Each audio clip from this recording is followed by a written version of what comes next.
Hi, my name is Femi. I came from Lagos, Nigeria.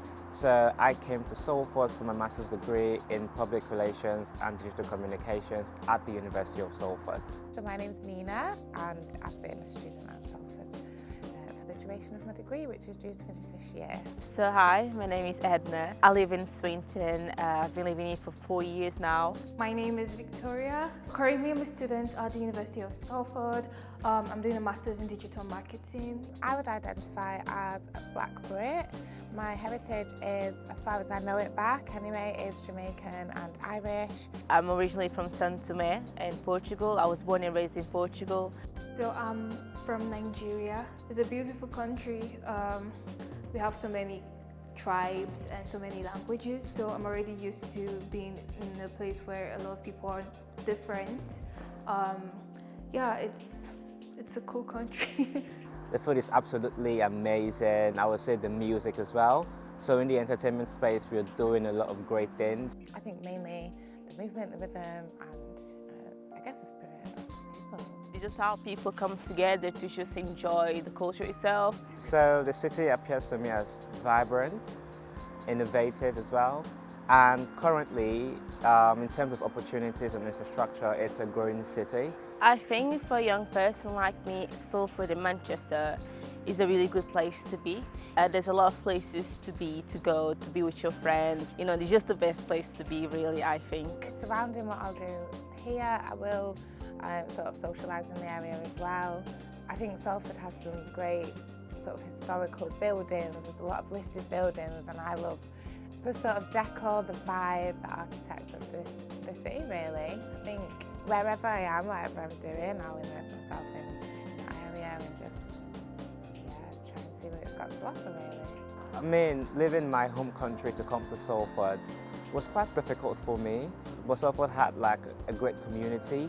The community at school, the community outside of school as well was really, really helpful to me, and that really just helped me like pull through. There's a lot of different communities in Manchester, Salford especially, so I think there's a bit of a gap between the communities, but there's definitely potential. You know, there's a lot of communities, a lot of interesting people. It would be good to have more like Afrocentric events. What I do is to try and look for art or creative events. Like that's how I got here in Monster Tree. So if there were like more events like this, more art clubs, art events, I think it would be amazing. If we do have maybe few or more community programs that do addresses our challenges or do addresses what Black people face or Black residents in Salford face, that would really be helpful, as that we can talk about what's going on in the community. In every group or in every situation, environment you find yourself in, people keep looking at the difference. Even in the same group, in the same ethnicity, we all are different, so there's no point differentiating anymore. We're all just unique in our way, so people should just look past ethnicity and just focus more on your value as a person. I think just based on how busy people are and how the diaspora has actually individualised a lot of people's experience in the UK, I noticed that as generations go on, cultural traditions and beliefs, practices are being diluted, and I think if we were to implement a little bit of option into the curriculum, we would manage to salvage some of that culture within this culture, because it's all part of the same culture, which is Black British culture. Having one approach is just human, everyone is the same. So having different approaches will be more like inclusive, because then you listening to everyone's needs and what they need the most from the council.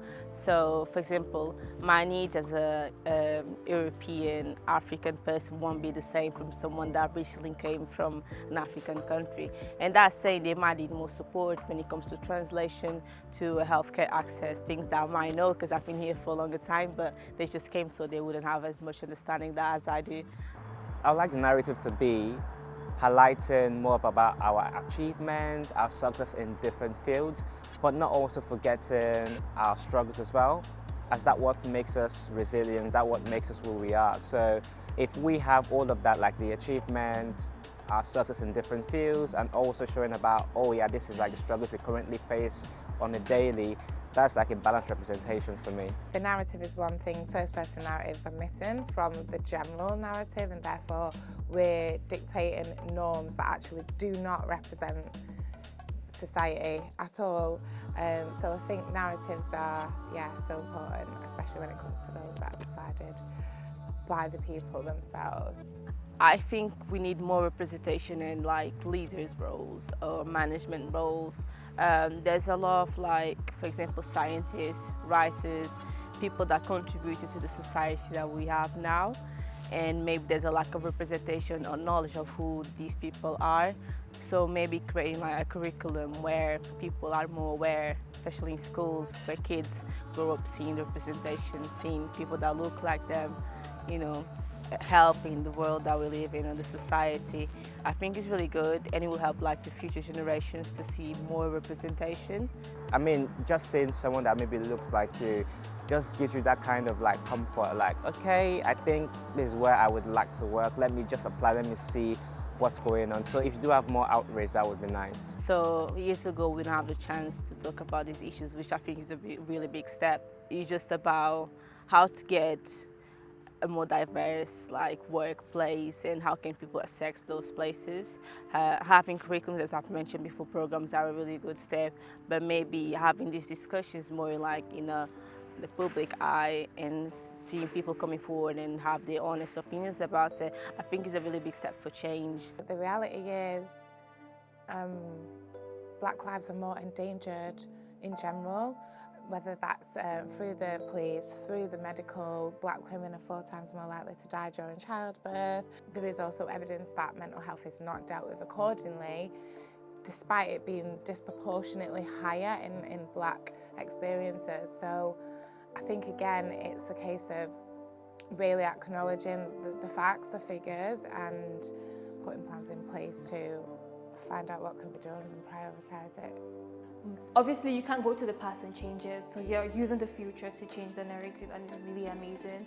For me, Black history is always happening. Black History Month is a place where we have the opportunity and chance to show, well, this is what we're doing. I think it's important because every day, Black people in general, we sort of like go through struggles. And in as much as we want to dwell on the struggles in a sense, we should also dwell on the celebration of it all.